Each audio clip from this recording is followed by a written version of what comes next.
Anyway, today is, get my calendar out here, the 12th day of November and the 15th day of Cheshvan. Is that right? That is correct. As I said last week, the Jewish calendar is right this month. So we're all in agreement, at least as far as the calendar date goes. At least on that point, we're in agreement this month.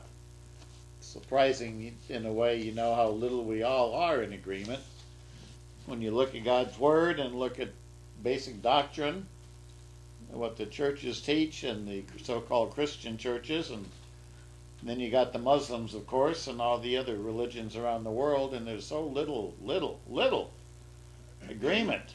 Like total fracture, total disagreement, confusion, chaos, hostility, animosity, no harmony, or just virtually no agreement. Even those who agree on some of the basic things, like keeping the Sabbath holy, some can't even agree on what day is the Sabbath. Some say it's Sunday, some say it's Friday, like Muslims do, and some say it changes every month to a different day of the week because they base it on the new moon, and the new moon occurs approximately every 29 and a half days, and so you can't have a fraction on a day, so that means one month is going to be 29, and next month it'll be 30, give or take. And you base your new moons on your Sabbath days on the new moons. And then one month it might be on Tuesday. Next month it might be on Wednesday. Next month it might be on Thursday. It just rotates through the week. And to me, that is chaos. They try to make it sound spiritual and try to make it sound like it's biblical, but it's pure, unadulterated chaos. God is not the author of chaos. Chaos is caused by rebellion, by disobedience to God's laws. God's laws are the ways of harmony, the way of peace and agreement. But the world today is totally divided and is filled with hatred. And the hatred is growing and abounding, and God wants us all to be prepared, because the world is entering the greatest crisis in its history, the greatest time of trouble ever known to man. It's called the time of Jacob's troubles in Jeremiah chapter 30. And Christ said it would be a time such as never was before and never will be again in the history of the earth. And we have the honor, you might say, or the opportunity, I think we ought to call it that, since God put us here at this time in this place, the opportunity to benefit from this spiritually, to get in tune with God's Word, His message, and to seek Him and search for His message, His truth, and to pray earnestly to Him that we all might be accounted worthy to escape the terrible things soon to come to pass on this planet. And that means we need a lot of love and a lot of dedication and a lot of unity and a heart of peace and mercy and gentleness and kindness and faith. And faith in God and in His Word, and to follow Him together as a group, as people that are the servants of Christ and the brotherhood of the church, that we do as He said and love one another and love the people in the world, although we don't agree with them on a lot of things. We cannot endorse what they do or think because they're all divided and they practice things which are very unhappy and wicked in God's sight, including abortions, which is just another form of murder, generally speaking. And so many things the world is doing that God disapproves of. And those things all are leading to a penalty. The penalty of suffering. The time of Jacob's trouble. And trouble means suffering. As the book of Job says, the man is born to trouble as the sparks fly upward from a campfire. As the sparks from a fire fly upward, so troubles come upon mankind.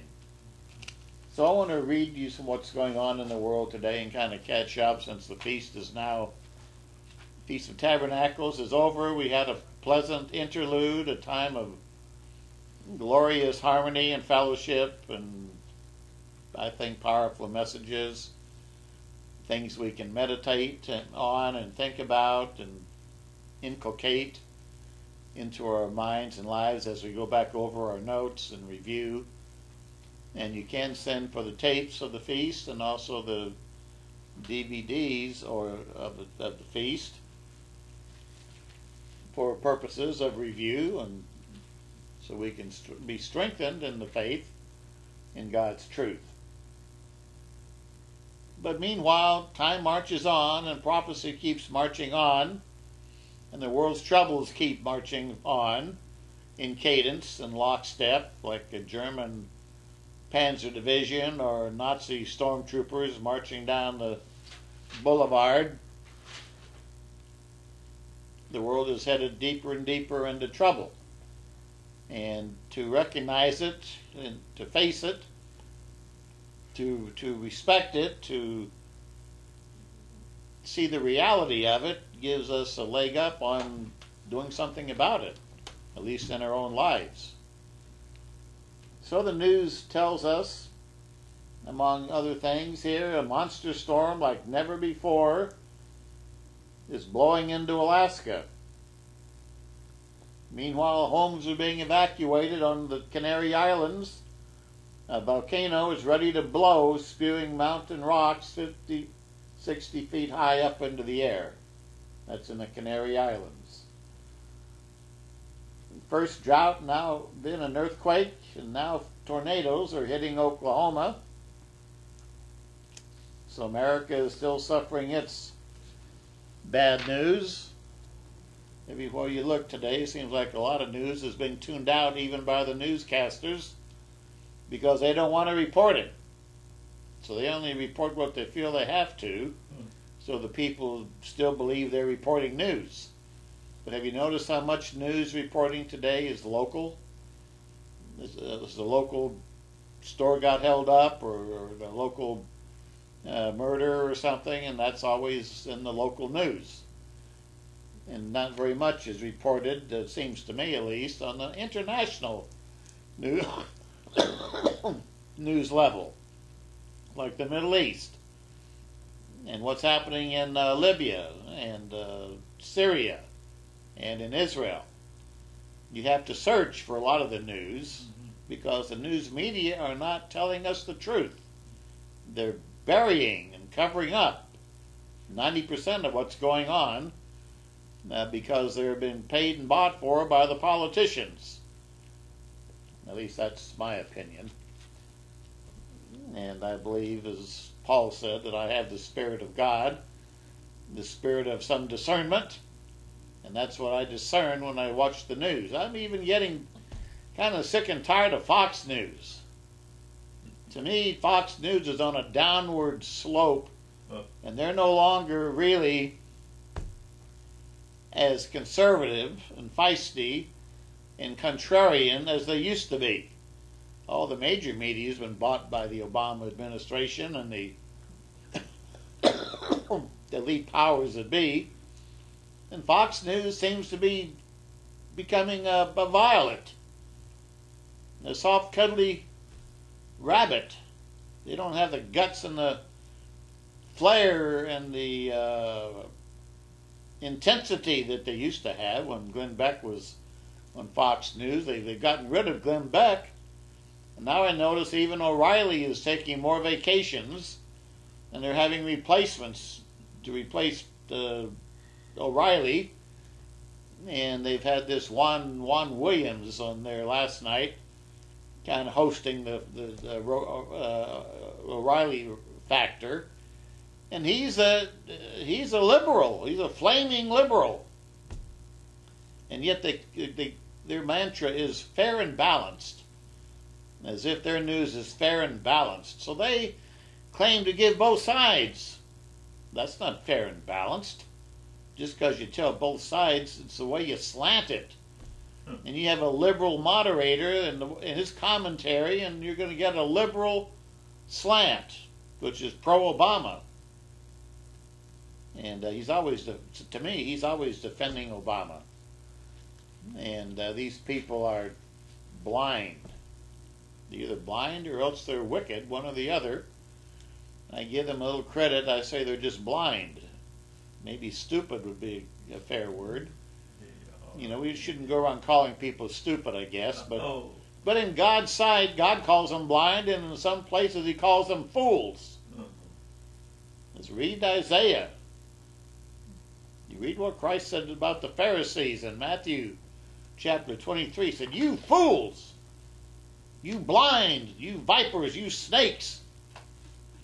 God doesn't have very many pretty words to describe the attitude of Pharisees. And a Pharisee is an attitude. It's one that does not love the truth. It's one that's self-righteous and scornful of others, and that is opinionated and bigoted. And liberals are very bigoted, and a lot of conservative professing people are bigoted in their own way. You know, you can have extremists on both sides. Well, so if we're going to get the news, we have to search for it. And I'm thankful for some of the news reports that I get across my computer from different ones who send me reports, like the Wake Up news that Bill Lund sends. Another item here says huge sunspots developing along with several close encounters with asteroids today. And that's indicative of more violence in the sun and the moon and the stars, predicted by Christ as a forerunner of His second coming. He said there will be signs in the sun, the moon, and the stars. And the stars falling to earth, meteors, meteorites,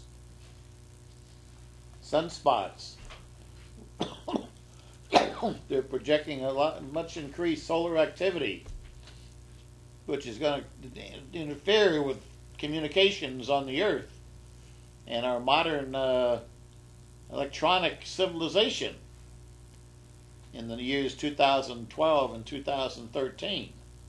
And we're headed to a peak of sunspot solar activity, which could spell more chaos in this modern world, because we're so dependent now on technology and satellites in space, and they are vulnerable to radiation from the sun, outbursts of coronal activity.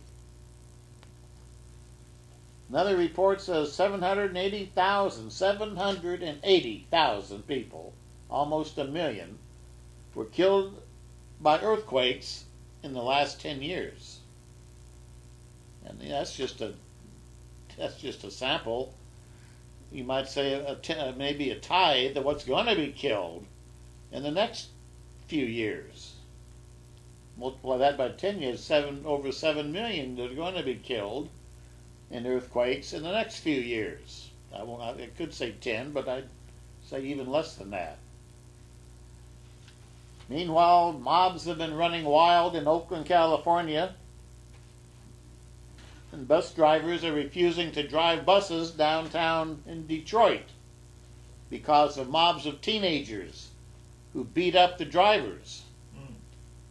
So even our own country, violence is increasing. Man against man, brother against brother, race against race. And communist agitation is increasing in America.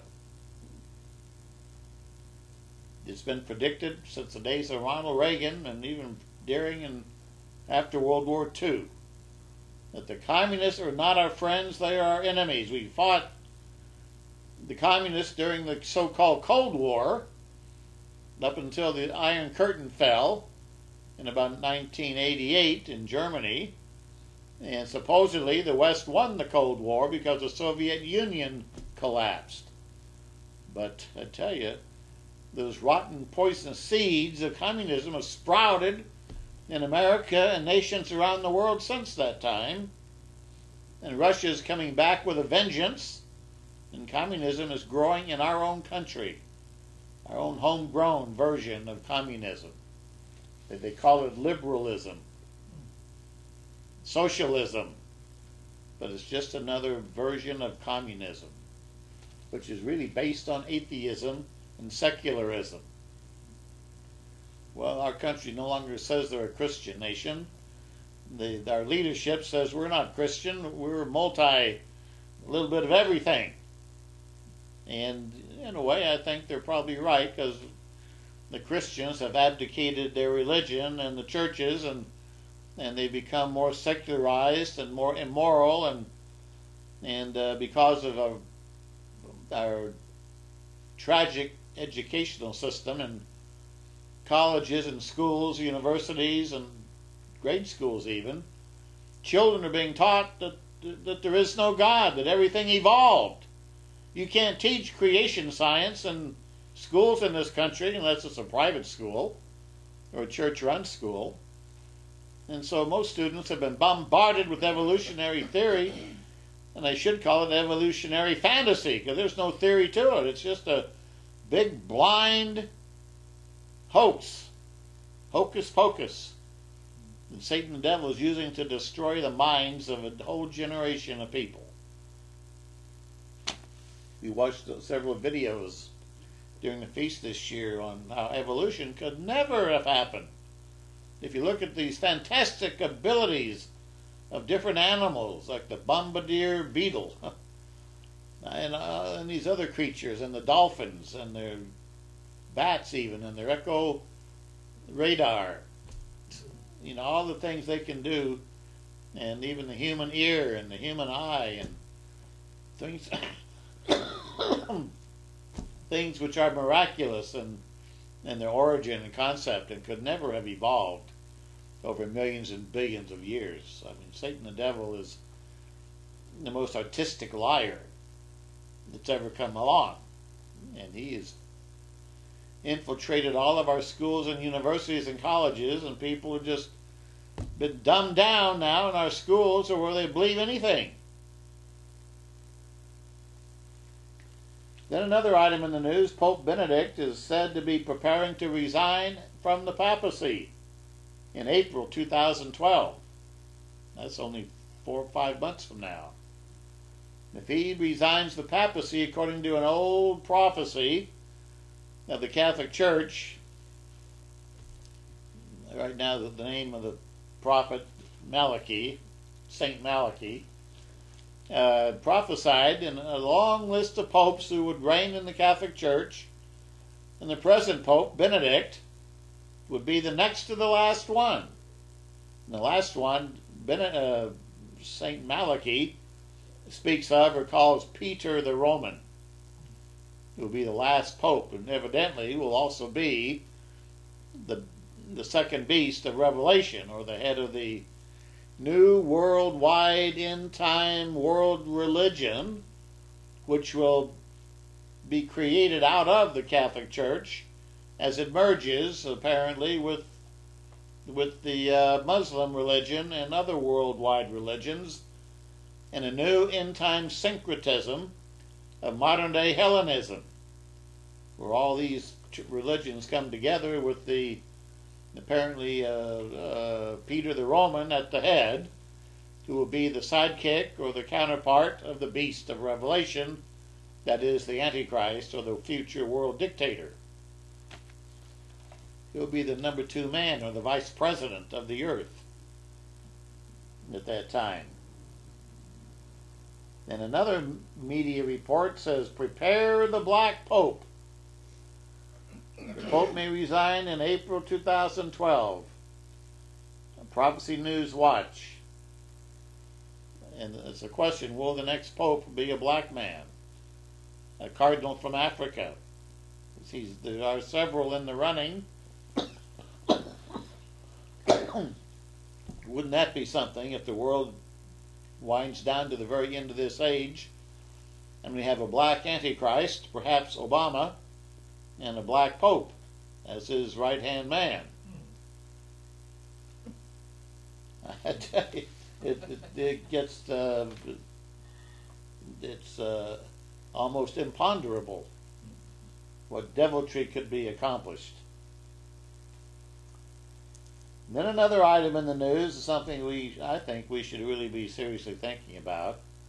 The possibility that the liberals in our country want to cancel the elections of 2012, scheduled for November 2012, because of unrest and riot and civil disobedience in the country. If the Congress winds up in gridlock, and the president is already preparing to take steps to continue government by dictatorship, by just the presidential decrees. And apparently some liberals would really love him to do that to further their agenda, to further the steps of dictatorship, to prepare the world for the takeover of the New World Order, as it's called. And our society today is the most surveillance-prone society, with government institutions and the police and FBI and so forth watching. Big Brother is watching you just about everywhere you go, through microchips and through purchases, through credit cards and tapping phones and all kind of echelon phone surveillance tactics they have today. That we're becoming the most scrutinized, observed population in world history because of modern technology. They have video cameras throughout London and throughout major cities in America. And in some countries, they're already giving special implants so police officers and other people can be tracked, just like you can put an implant in your dog and be able to track your dog so he doesn't get lost. Or if he gets stolen, you can know where he is and the police can go pick him up.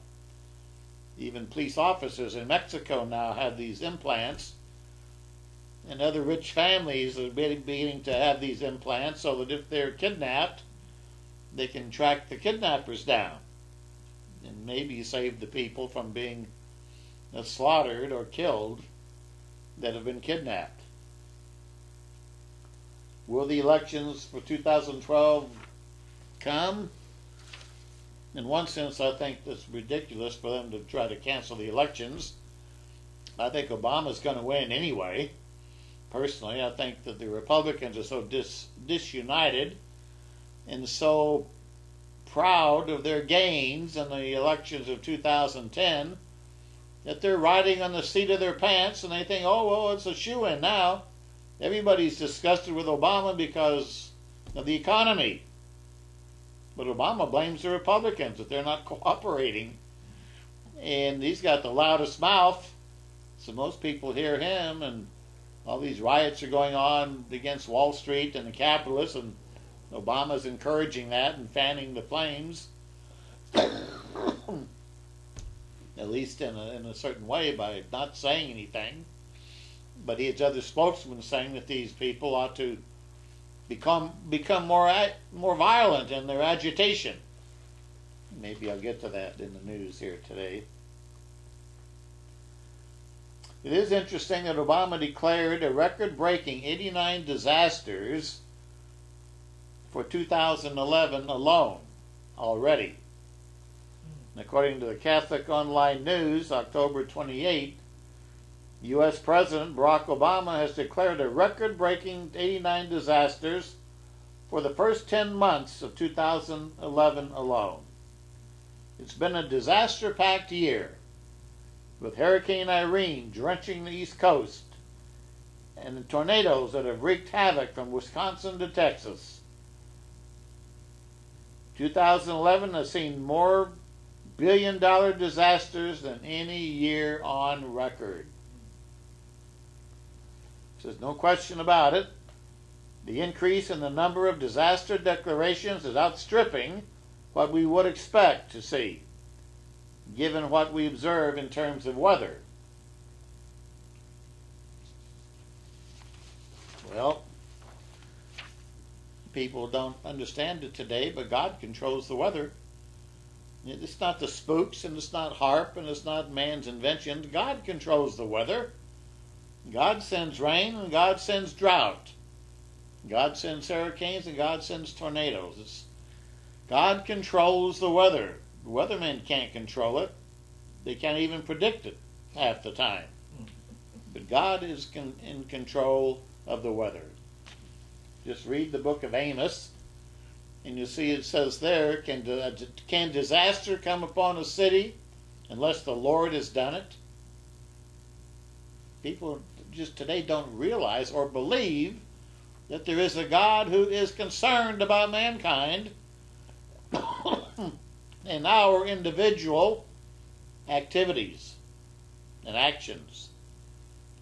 They don't realize there's a God in heaven who is peering down and observing everything that happens on this earth.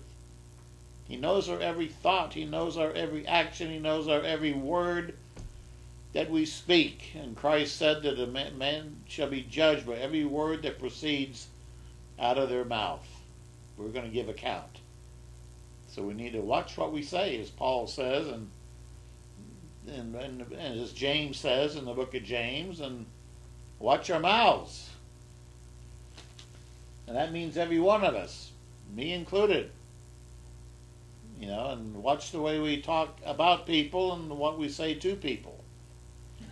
Everything should be governed by love and by concern for others, and not for self-exaltation.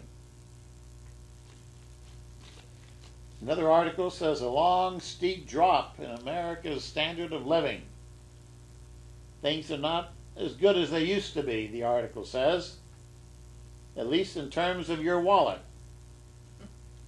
The standard of living for Americans has fallen longer and more steeply over the past 3 years than at any other time since the U.S. government began recording this 50 years ago.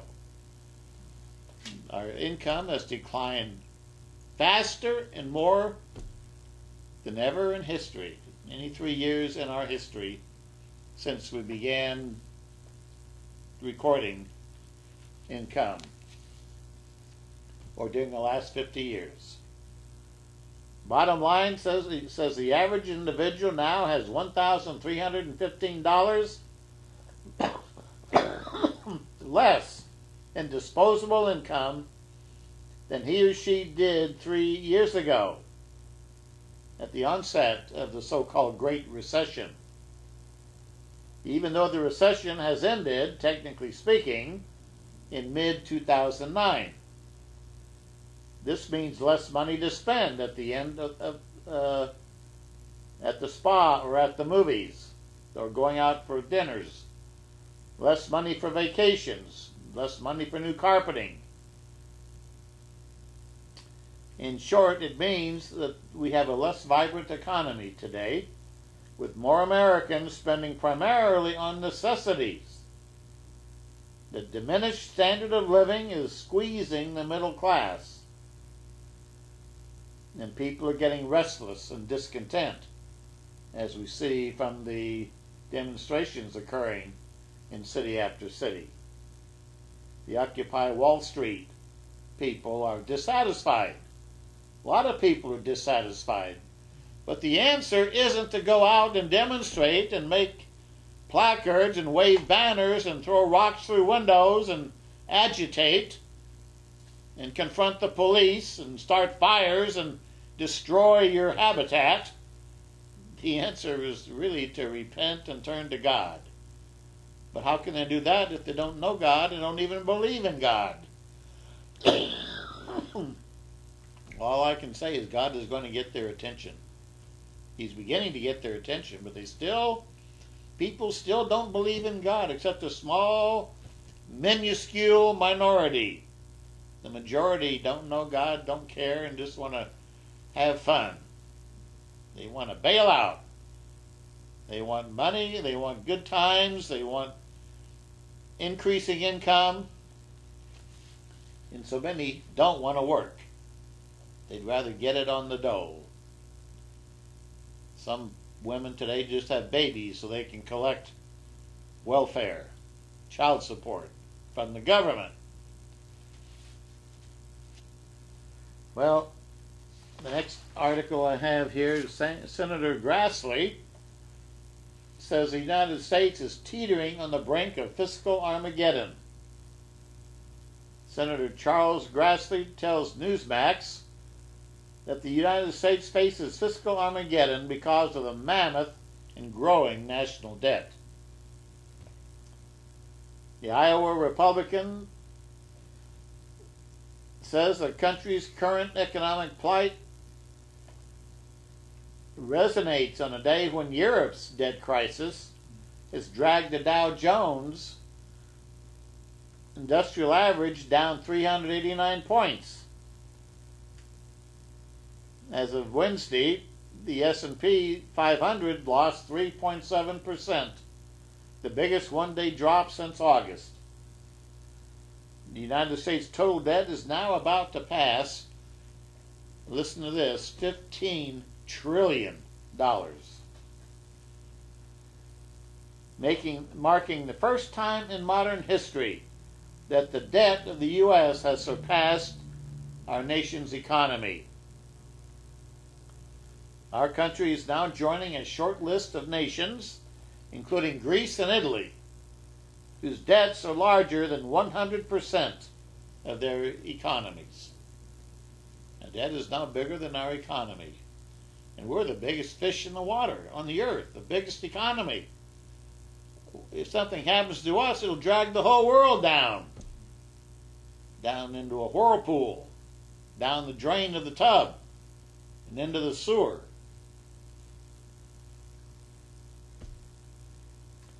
Asked if he agrees the United States is on the precipice of a fiscal Armageddon, Grassley, former chairman of the Senate Committee on Finance, says, yes, we're in trouble. And that's proven by the rating agencies rating us down from AAA to AA. It's a lesson to be learned, he says. He added, for 50 years, the national debt was about 35% of gross national product, or GNP. Today, it's 100%. But more importantly, it's on a path to go to probably 125% in just a few years.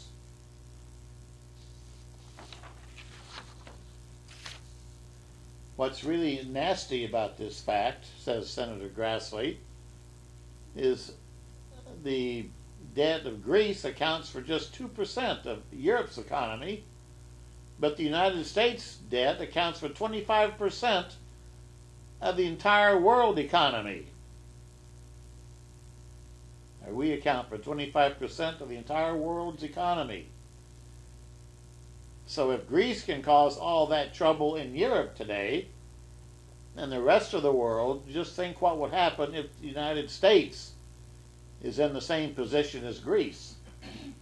This is catastrophic, he says.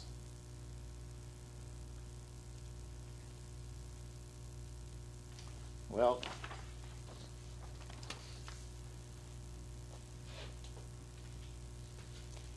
I think I'll just go on from that to a bit of news that a friend sent me also by email, showing what's really going on in our sick society today, our sick country. An elderly man in Texas was kidnapped this past week and raped near Socorro Park. 4 black men are being sought in what the police call a hate crime. Socorro police and the FBI are looking for 4 men who the police say attacked and raped an elderly man who was out on his early morning walk.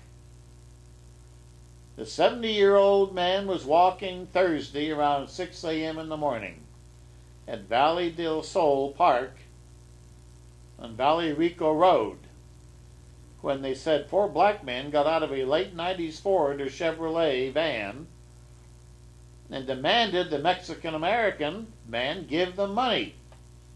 When he said no, they allegedly grabbed him, threw him in the van, and raped him.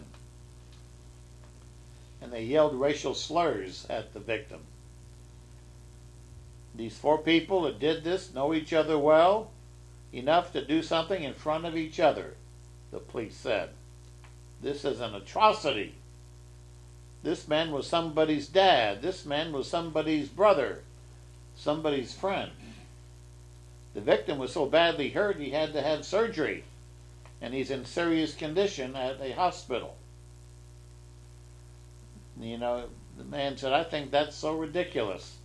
A 70-year-old man getting taken and raped by an unknown vehicle.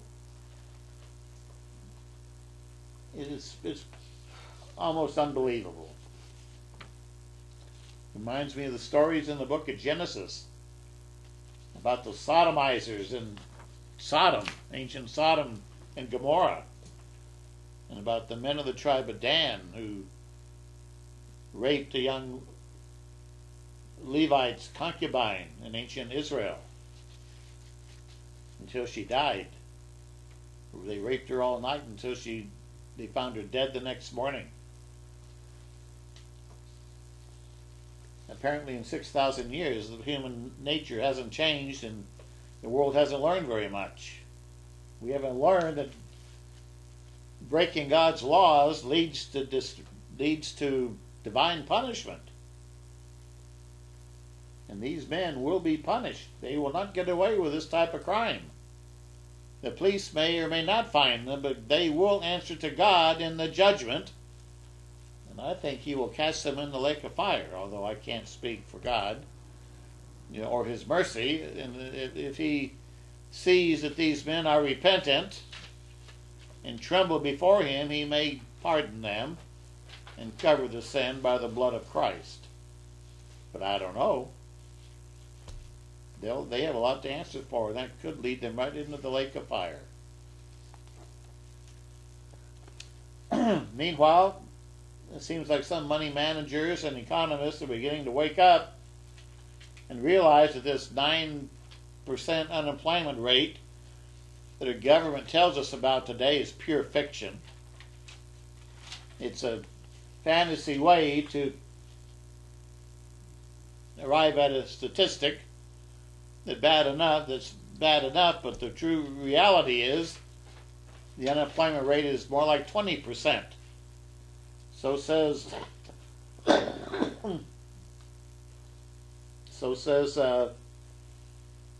Mark Skousen, a world-renowned economist.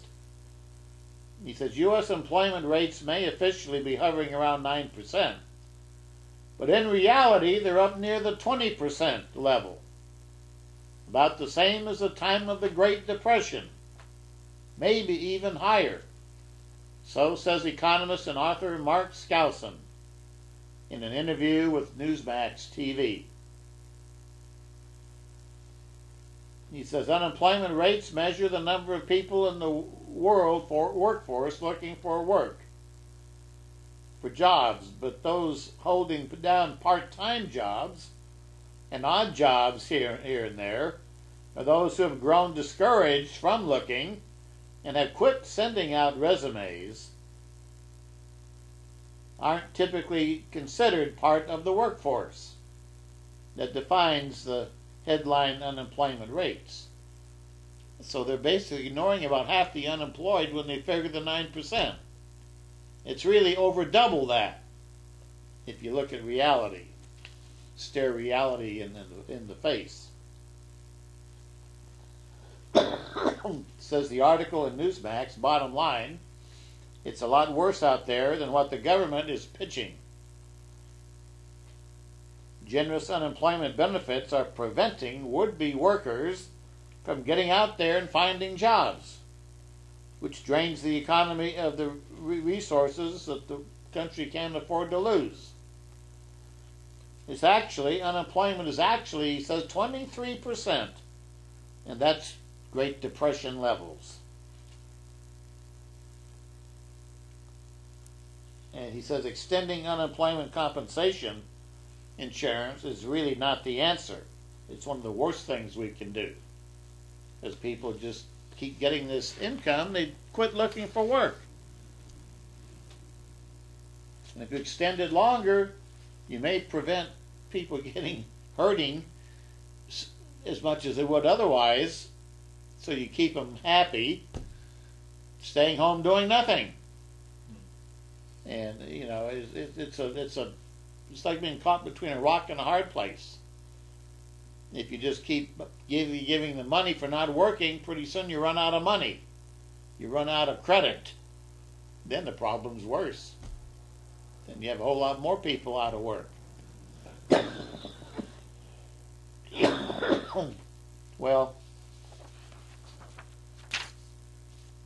another sign of the times, a giant bank has failed in Europe, the biggest one since the debt crisis in 2009. This is the biggest bank failure since 4 years ago, or 3 years ago. It is so big, in fact, that its assets are actually larger than the gross domestic product of the country in which the bank is found. The bank that failed is Dexia. Dexia was one of many large banks that actually passed Europe's official stress tests just 3 months ago. And now it's broke, bankrupt. Makes you wonder about the so-called stress tests they've used for the banks in Europe. How many more banks are teetering on the edge? And if Europe implodes, that can drag the whole world economy down with it.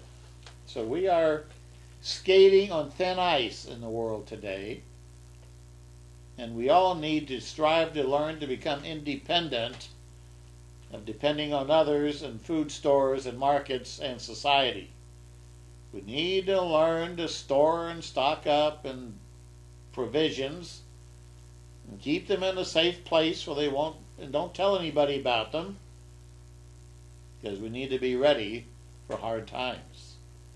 And remember, I am not just shouting wolf, wolf. I'm telling you what God says in His Word. And I'm just corroborating with what's happening in the news. But God says we're going to be heading right into the time of Jacob's trouble, the worst time in world history. Perilous times shall come in the last days, according to the Apostle Paul in 2 Timothy chapter 3, verse 1. You know, it's time we wake up and understand and smell the coffee. And I say that with tongue-in-cheek because we just bought a new coffee pot yesterday. Our old coffee pot broke down, and I went to Walmart and found a Mr. Coffee pot, or Mr. Coffee. I got it for my wife and brought it home, and she wanted one that had a programmable feature. And then she said, oh, well, this one's fine, this one's fine. And I said, no, we'll just go back tomorrow, which was yesterday, and just take it back and get another one that's programmable. And so she didn't want to do it, but I said, yes, we're going to do it, so we did. And took it back, and we got a nice Mr. Coffee pot that's programmable, and she made some coffee this morning, and we had fresh coffee brewed on our brand new programmable coffee pot. It was on sale. And it was on sale. We saved about $30 or something, and we saved about $6 or $8. And she was so delighted with it. She was reading the little information on how it works to me last night. Came over and sat right next to me, and I could just tell she was happy, because she took 30 minutes to read all the things and features that this coffee pot has and how it works, and showed me the filter and the water filter, and it's fun going over that coffee pot, because she's the technical one in the family, and she can make coffee, and I'd be hard put to make coffee. I'm not very technical. I could study it out, I guess, and we'd make that coffee pot work eventually. But I'm used to the old coffee pot that percolates. Mm-hmm. You just set it on the stove, put the coffee in the top and water in the bottom, and let it percolate, and then you hear it bubbling, you know, and see it percolating, and that's the coffee you get over a campfire. That's the kind I used to enjoy on camping trips. Anyway, the point is, we need to smell the coffee. And you get that coffee off of this beautiful new coffee pot, coffee maker. If it's good coffee, it smells good.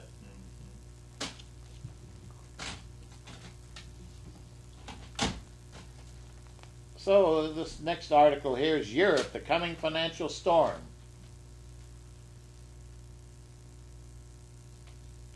Europe, the coming financial storm.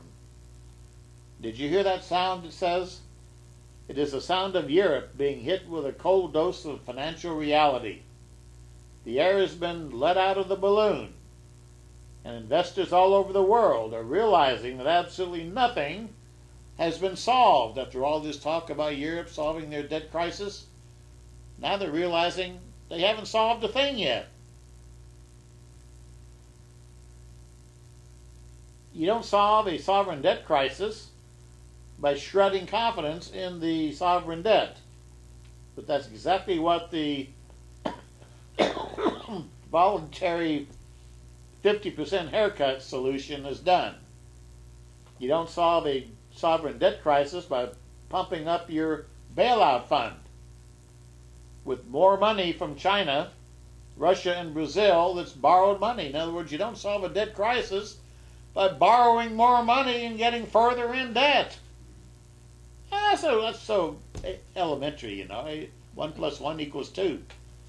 1 - 1 = 0. So they just now have a bigger debt crisis. They keep borrowing money. Just a bigger crisis. Where's it going to end? Well, it'll all just explode in wreckage and financial ruin and revolution and people taking to the streets because nobody wants to starve. And governments run out of money because they've been foolish. As God says in His Word, the fool says in his heart there is no God. They don't turn to God, then they're fools. There is a God, and He means what He says, and His laws are meant to be observed, and if they're broken, they exact the penalty. Yeah, the Scripture says in Proverbs, a servant is the borrower is servant to the lender. That is, the borrower is slave to the lender, the one that gives the money, the loan. You want to become a slave? The way to do it is through borrowing. And the more you borrow, the bigger slave you become.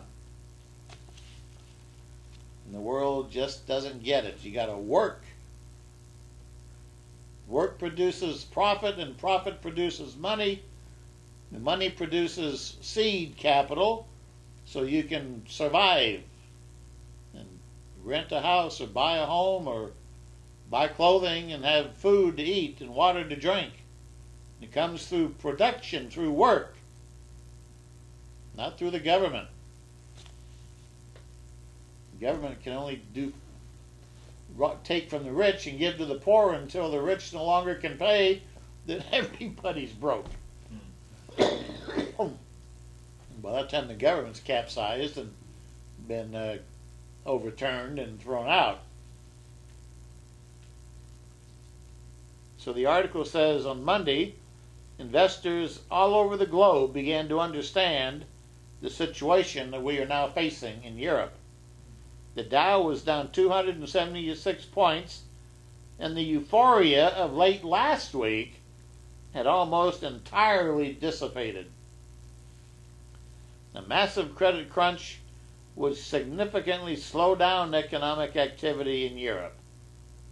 And that's about the last thing the Europeans need right now, is a slowdown in economic activity, which is what debt does. Says the article, it is a comedy of errors for the politicians over in Europe. They can't seem to get anything right.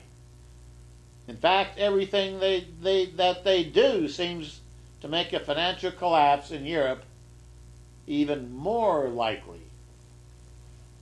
A massive financial storm is coming to Europe. It is going to it is going to rock the entire globe. Well, again, I just say, brethren, we need to batten down the hatches and try to disconnect as much as we can from depending on society, and store food and store things we need, and try to just get ready for the hard times, and know that it's going to get worse, a lot worse, before it ever gets better. We're at the first stages now of a financial hurricane that's going to sweep the world, and that's going to lead to world war, which will probably begin in the Middle East and then engulf the Orient and North and South Korea and Taiwan and Japan and Africa and the rest of the world. In fact, the next article I have here says new recession will lead to civil unrest worldwide. The world is on the brink of a new jobs recession, which could spark social unrest in dozens of countries, a report warned today. The grim warning was from the International Labor Organization and came as leaders of the G20 rich nations prepared to meet for a crisis summit last week. Says the article, we've reached the moment of truth. We have a brief window of opportunity to avoid a major double dip in unemployment, said Raymond Torres, director of the ILO's International Institute for Labor Studies. In 45 out of 118 countries examined, the risk of social unrest is rising, according to the World of Work Report 2011. I think it's even rising in America. You know, we're not immune. In fact, a lot of these Wall Street demonstrations are because of our bad economy, because people are out of work and they're angry, just like the citizens of Greece are angry, and they want government to solve the problem. And the government doesn't help when they try to turn the poor against the rich. The rich are the ones who provide and make the jobs and run the companies that give people jobs. And if you just create class warfare, you don't solve a problem, you just make it worse and entrench the problem. So what does Obama do and his government? They're making the problem worse. An article by Aaron Klein in WorldNet Daily says Obama advisor urges militancy in nationwide Occupy protests.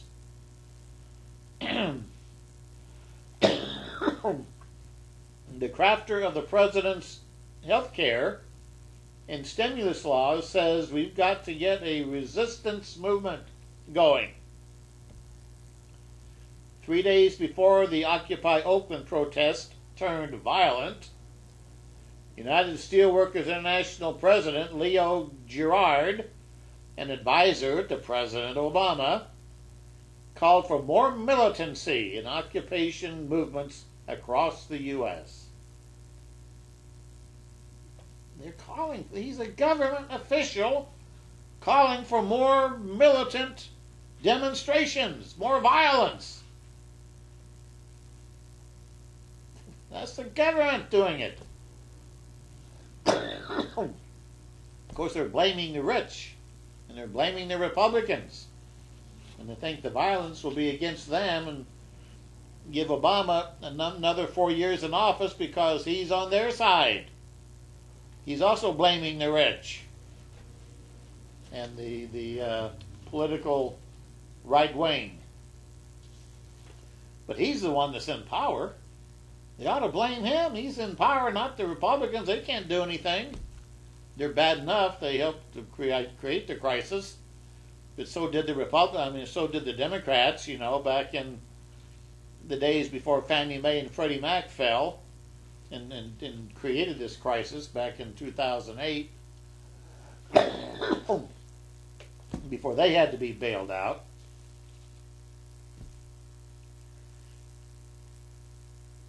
In an interview with a progressive radio host, they call him progressive, radio host Ed Schultz, Girard said, "I think what we need more militancy. I think we've got to start a resistance movement in the U.S."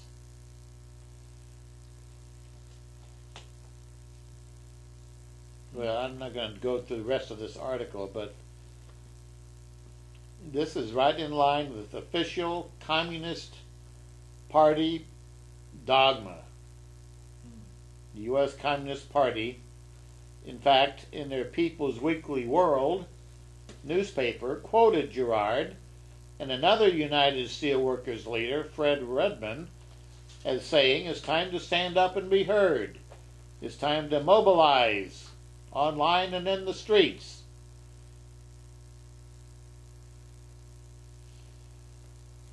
Yeah, they want to mobilize and start a revolution against democracy and against our type of government.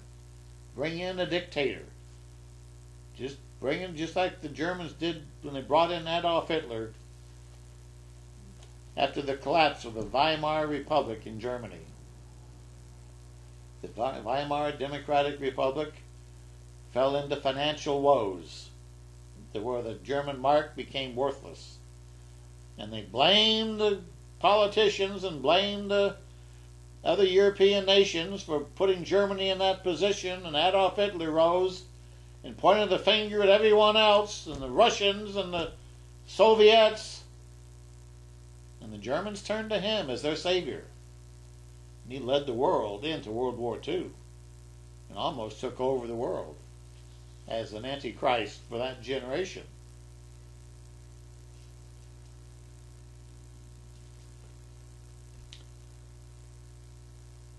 Well, I'm going to go on from there because I don't have a whole lot of time. But what's happening in Oakland and other cities is just a forerunner, just a prelude to what's going to happen during the Great Tribulation.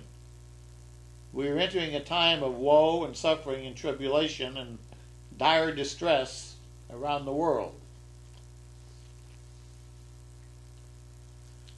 In this next article by Matt Patterson, special to the Examiner, says Obama is stoking the fires of revolution.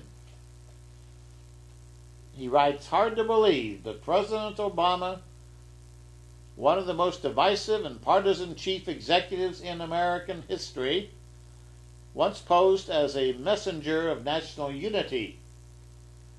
During his keynote address at the 2004 Democratic National Convention, then Senate candidate Obama proclaimed, 'There's not a liberal America and a conservative America. There's the United States of America.' Well, the author says, apparently Obama now sees a different and thoroughly bifurcated nation, a good America and a rich America. And in order to secure the votes of the good America, he is disgracefully fomenting hatred toward the so-called rich America. He is fostering class warfare politics, turning the masses of the poor against the well-to-do, who are the ones that really build the companies and provide the jobs. He's creating class warfare, or sowing the tinder that will easily be ignited into class warfare, sowing the seeds of division, not unity, divisiveness, not togetherness.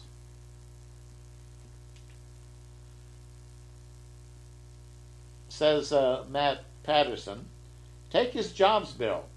It never had a snowball's chance in Hades of ever passing, and he knew it. It was designed solely to help him gin up hatred for the rich, whom he would force to pay their fair share, so-called, of taxes, were it not for those dastardly Republicans in the House of Representatives. The malicious intent behind such tactics of Obama, this demagoguery, is exceeded only by its utter disconnect from reality. The rich already pay the vast majority of taxes in our country. The top 10% of income earners pay 70% of federal income taxes. Meanwhile, the president's erstwhile Democratic allies in the Senate have actually hindered passage of his own jobs bill, even as House Republicans could only talk about doing so.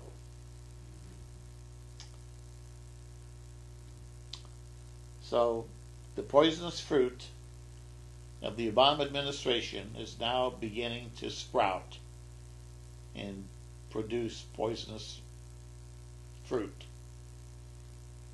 All the seeds that he has sown of divisiveness and hatred and self-righteousness and totalitarian tactics are beginning to come home to roost.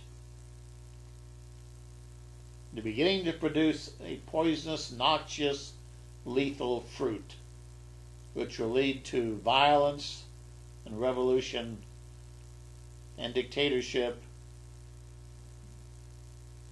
and imprisonment, a divided country.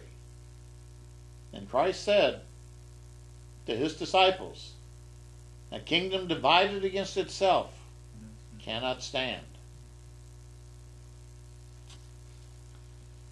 A man who's supposedly trying to work for harmony and unity and peace, but then he demands it his way, on his terms.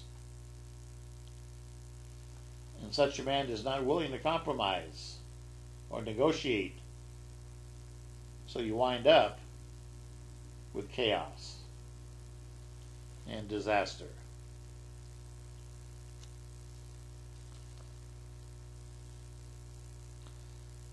So Matt Patterson says, to say the least, having lit the fire of this resentment of the poor against the rich, this class hatred, Obama is now furiously fanning the flames. In a recent interview with ABC News, Obama said, what I've said is that I understand the frustrations that are being expressed in those protests. And he says to the news media that he wants the protesters to know that we understand their struggles. We are on their side. Yeah, some of his allies even paid people money to go out and protest.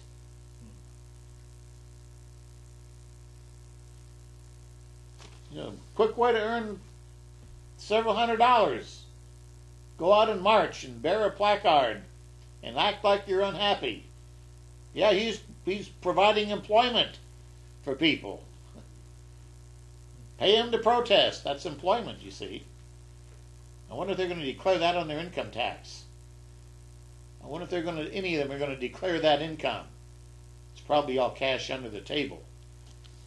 We're living in a divided society, a divided nation.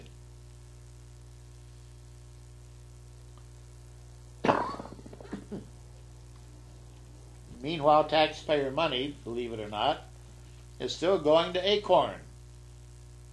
Those people that hired false voters and got people out to vote that weren't qualified to vote and were guilty of all kind of crimes in the last election cycle. Acorn is still around under various new names, but still the same old wolf in sheep's clothing, doing Obama's bidding. Fox News reported and exposed the fact that Acorn were involved with the protests in New York, the Wall Street protests. Acorn was involved, fomenting and agitating behind the scenes.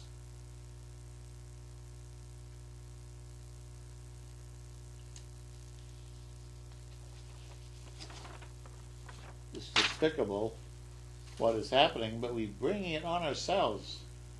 Brethren, our country is bringing this on ourselves because of turning away from God and His principles of righteousness. In Proverbs 14, I think it is, in verse 34. Let me turn there. Proverbs 14,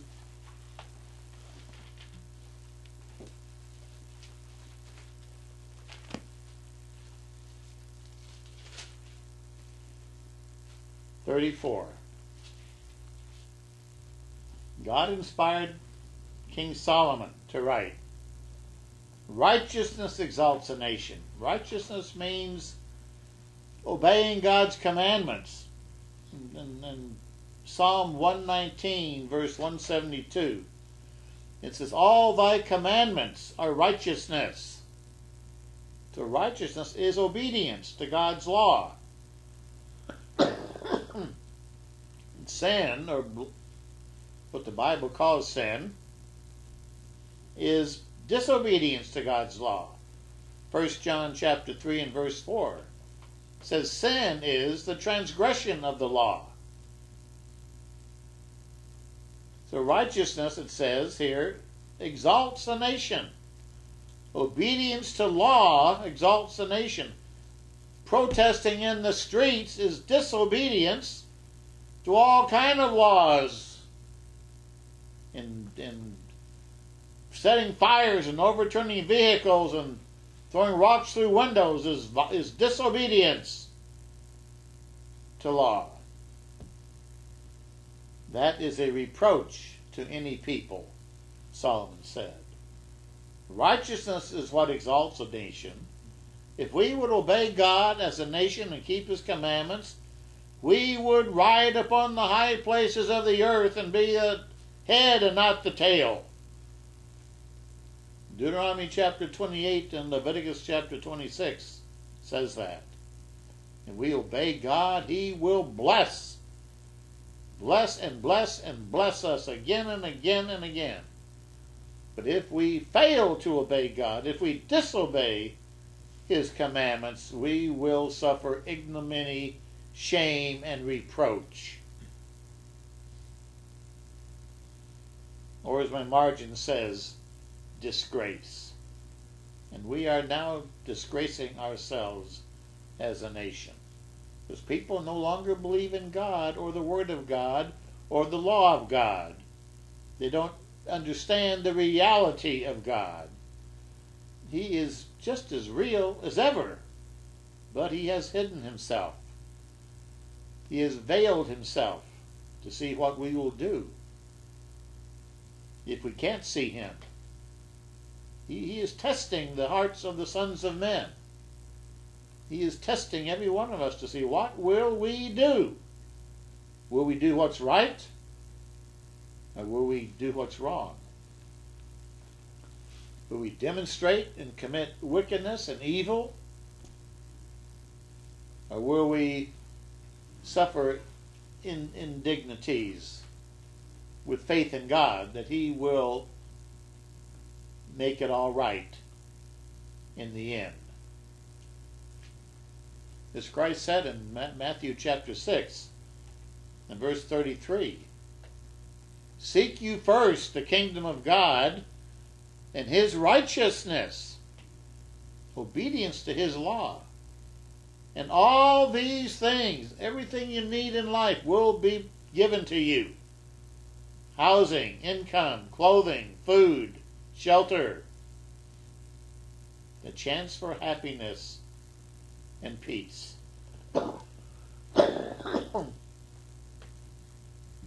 Well, chapter 14 of Proverbs in verse 33. The one right before the one I just read. It says, wisdom rests in the heart of him who has understanding. But what is really in the heart of fools is made known. It will be seen by their foolish acts. They'll burn down their own community, destroy their own nation, because of their foolish, rampaging heart. And verse 32 says, the wicked is banished in his wickedness, but the righteous as a refuge in his death. God will take care of the righteous. Even if they die, they will be provided for and resurrected. They will even have a refuge if they die. Because precious to the Lord is the death of his saints. In Isaiah chapter 57, the prophet was inspired to write,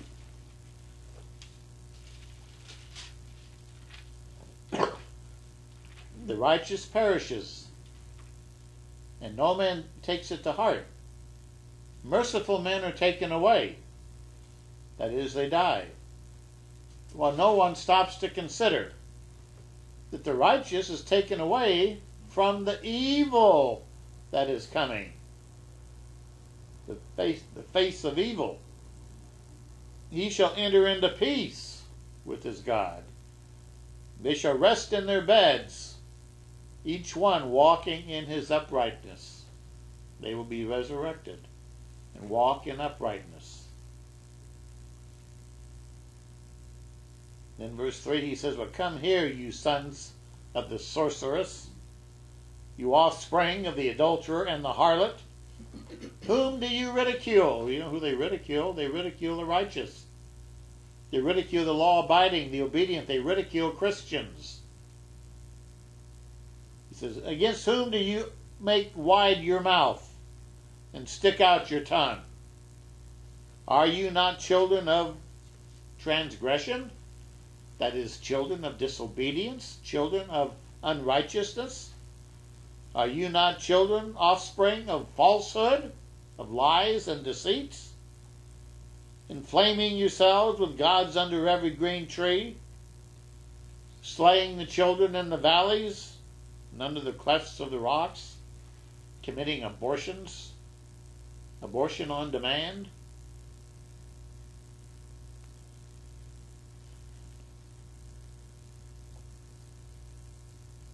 Well, let me go on with the news. What's happening in the country around us today. This is from Cutting Edge, weekly newspaper. President Obama is taking a page out of the playbook for the dictators of ancient Rome. During a time of chaos and inaction, the dictators stepped in to do what is, quote, best for the people, unquote.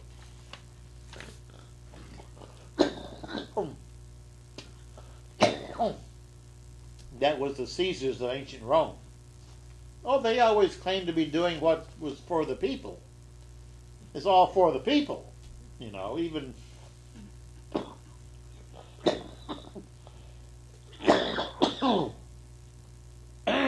even Nero, when he persecuted the Christians, he accused them of setting fire to Rome.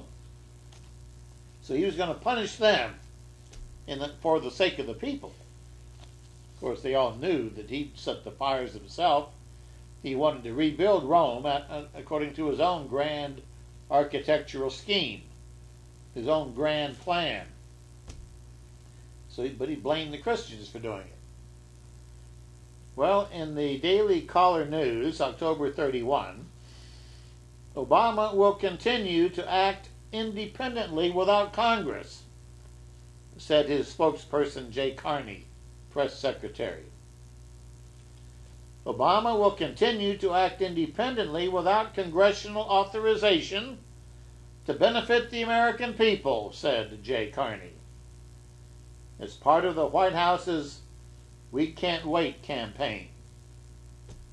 So he's not going to wait on Congress to do anything. He's going to act independently. Well, who in history acts independently as a chief executive officer of a country without congressional approval? Who takes things in his own hands? The dictator. That's the word, dictator. That means the dictator. He is going to make himself the dictator. He will tell us what to do. He will do like Hitler did when he took office and passed the legislation that made him the sole ruler of Nazi Germany before World War II. Cutting Edge says, what is the president trying to accomplish by sidestepping Congress? He is simply acting to help the American people, says the White House, whether it's with their mortgages, their student loans, their access to vital drugs, assisting businesses to speed up the process by which they get contracts with their payments from the federal government.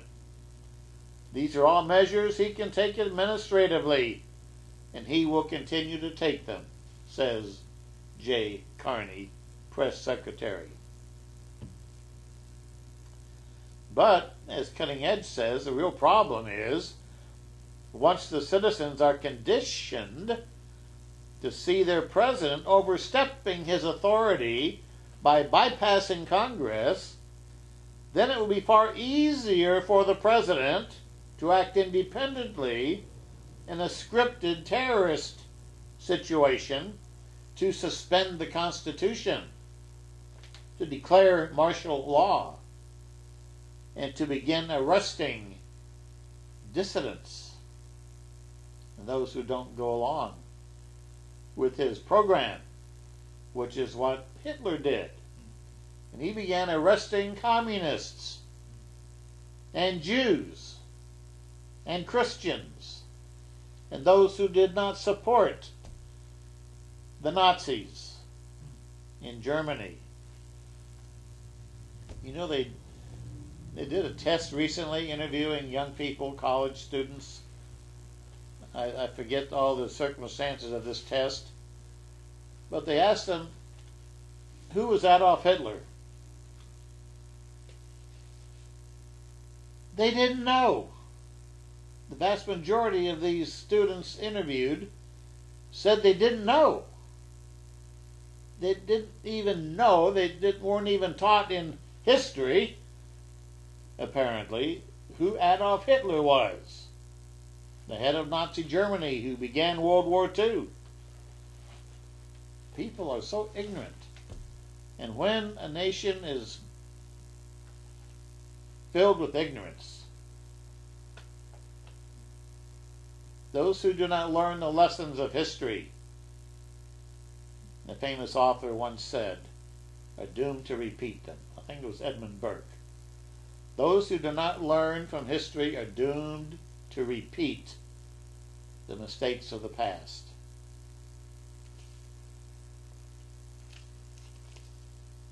God says in His Word, in Hosea chapter 4 or chapter 6, I'll have to double check it here. The book of Hosea,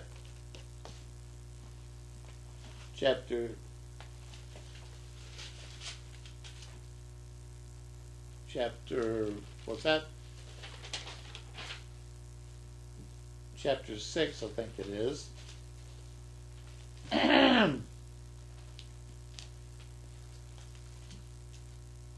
Well,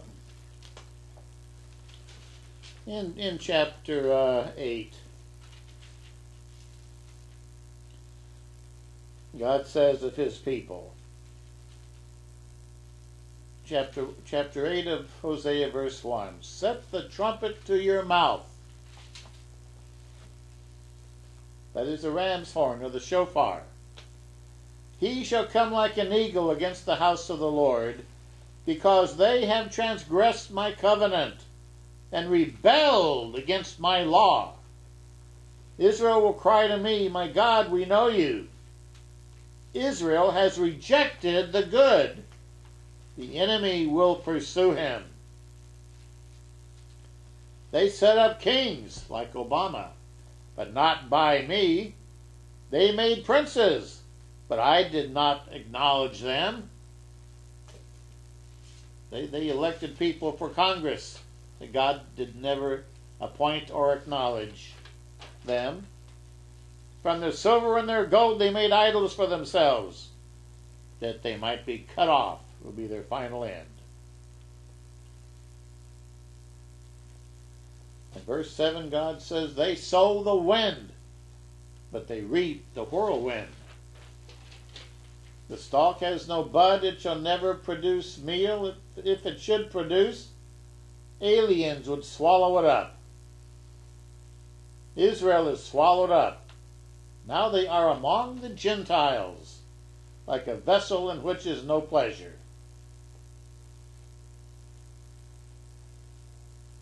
Verse 11, he says, because Ephraim, America, and her allies, because Ephraim has made many altars for sin, they have become for him altars for sinning. I've written for him the great things of my law, but they were considered a strange thing, as alien, as peculiar, and they were ignored.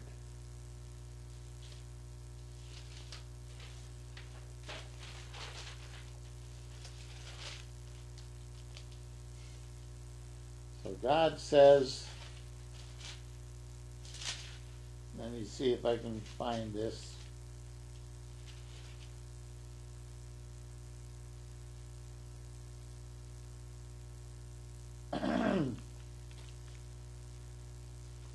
Hosea chapter 4, God says, hear the word of the Lord, you children of Israel, verse 1. For the Lord brings a charge against the inhabitants of the land. There is no truth or mercy or knowledge of God in the land. By your swearing and lying and killing and stealing and committing adultery, they break all restraint. They don't restrain themselves.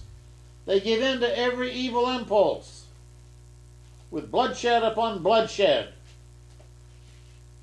That is, bloodshed touching bloodshed. The corpses are going to be everywhere. Therefore the land will mourn, and everyone who dwells there will waste away, with the beasts of the field and the birds of the air. Even the fish of the sea will be taken away by pollution, by man's destruction of the earth. Now let no man contend or rebuke another, verse 4. For your people are like those who contend with the priest, who fight with the priest, or a servant of God. Therefore you shall stumble in the daytime. The prophet, the preachers, the ministers will also stumble with you in the nighttime. Why? Because they're teaching vain visions and foolish illusions, and not the law of God. They're not teaching the commandments of God. They're lying from the pulpit, teaching lies. They're dissembling. So God says, I will destroy your mother My people are destroyed for lack of knowledge. Knowledge of what? We have all kinds of knowledge of Blackberries and Twitters and cell phones and technology today, but what is it we don't have in our nation today? We don't have the knowledge of God. We don't know our Maker, our Creator. People are ignorant of God's very existence. And God says, my people are destroyed for lack of knowledge of Him and of His commandments. Because you have rejected knowledge, the knowledge of God, I will also reject you from being priest for me. Because you have forgotten the law of your God, His commandments, the 10 Commandments and the statutes and the judgments of God, He says, I will also forget your children. The more they increased and multiplied, the more they sinned against me. I will change their glory into shame. They eat up the sin of my people. They set their heart on their iniquity. And it shall be like people, like priests. So I will punish them for their ways and reward them for their deeds, for their evil desires. For they shall eat and not have enough. They shall commit harlotry, but not increase, because they have ceased obeying the Lord. They quit keeping the commandments. They rejected God's knowledge and His law. And so God is going to reject our nation and cast us into great affliction and great punishment and travail and distress, as we read in Luke chapter 21. Speaking of the days before Christ's second coming.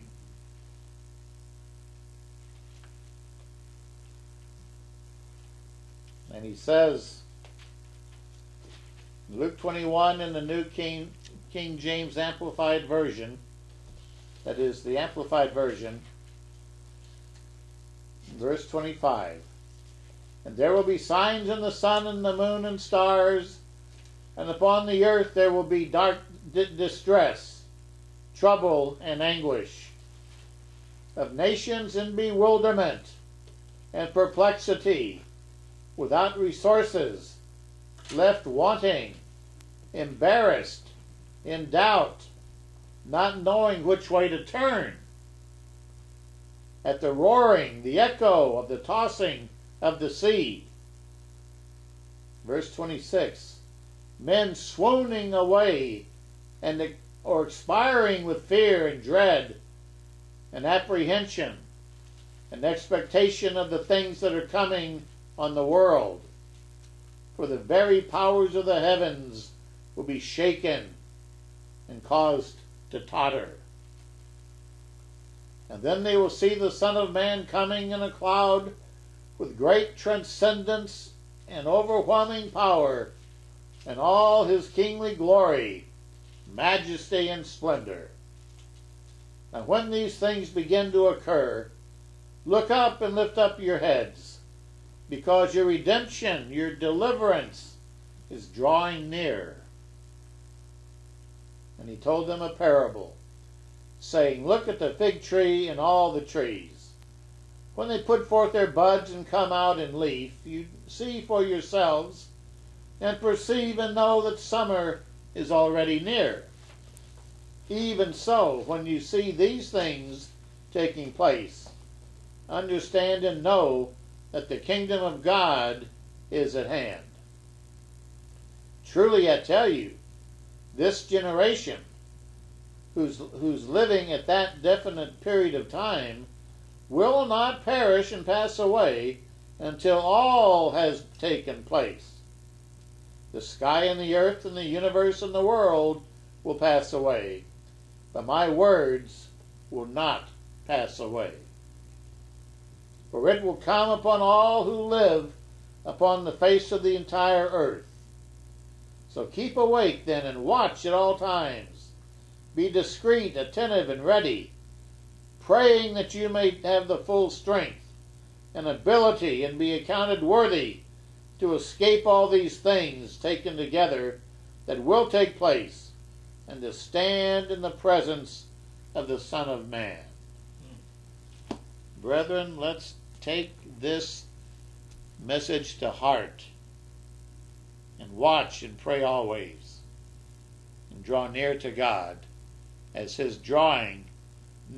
draws near to us at the second coming of Christ.